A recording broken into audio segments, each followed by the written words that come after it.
Salut à vous, si vous tombez sur cette chaîne pour la première fois, sachez que vous avez complètement raison et que effectivement c'est une nouvelle chaîne qui va souvent parler du football, que ce soit du côté du Real Madrid, du Barça, en Afrique, que ce soit au Togo, au Bénin, au Ghana, en Gambie, en Sierra Leone, en Guinée équatoriale, au Ghana, du Burkina Faso, de la Côte d'Ivoire, ainsi de suite.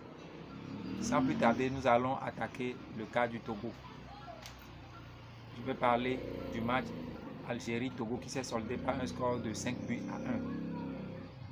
Je vais revenir sur quelques aspects par rapport à ce match.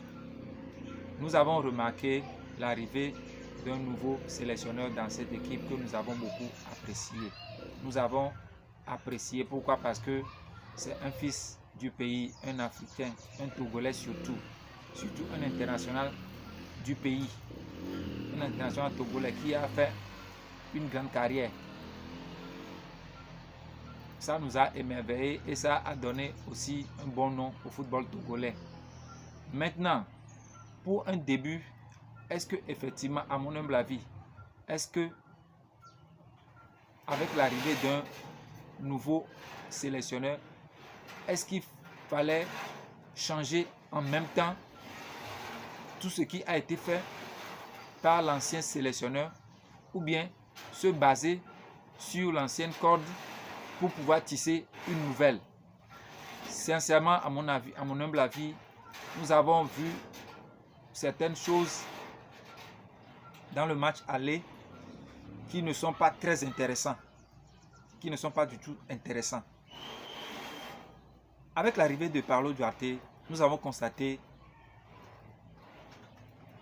qu'effectivement, si vous lisez bien le jeu de Paulo Duarte, vous allez comprendre que c'est un gars qui a compris tôt qu'il n'a pas assez d'éléments à son actif, qu'il n'a pas assez d'éléments pour faire le travail.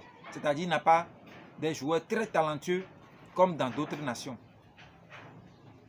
Et c'est un aspect sur lequel il s'est beaucoup battu.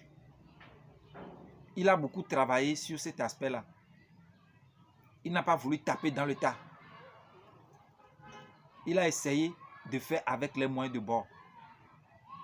À chaque fois, il essaie de se baser le plus sur son animation défensive pour ne pas au moins encaisser des buts. Certains vont me dire que encaisser des buts, est-ce que ça peut faire gagner un match? Excusez-moi, mais je vais te répondre, je vais te dire clairement que même les grands entraîneurs l'ont souvent dit. Une équipe qui gagne, c'est une équipe qui arrive à bien défendre, qui n'arrive pas à encaisser beaucoup de buts. Même si tu marques beaucoup de buts, comme nous voyons chez le FC Barcelone cette année, même s'il marque beaucoup de buts, il peut en encaisser beaucoup. Et il peut facilement perdre des matchs, comme nous avons vu face au Monaco, où il a encaissé 3. Vous voyez? Donc, l'aspect défensif est très important dans un match de football.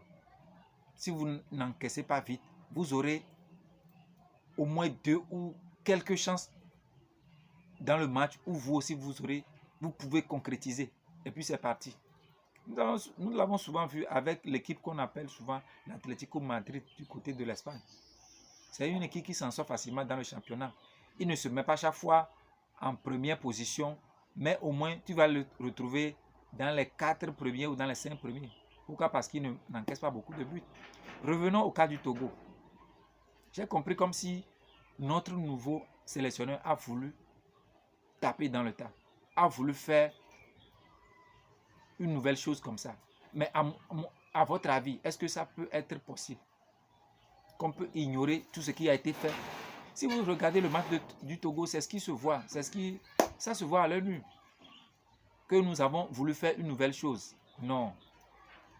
Inutile de vouloir inventer la roue. Inutile de vraiment vouloir inventer la roue. Même pour avoir un grand nom, pour qu'on dise que tu es un grand sélectionneur ou un grand entraîneur, tu auras forcément besoin du travail de quelqu'un d'autre. De soit de ton adjoint, du kiné, du préparateur physique et autres. Donc, nous avons commencé, à mon humble avis, ça a commencé par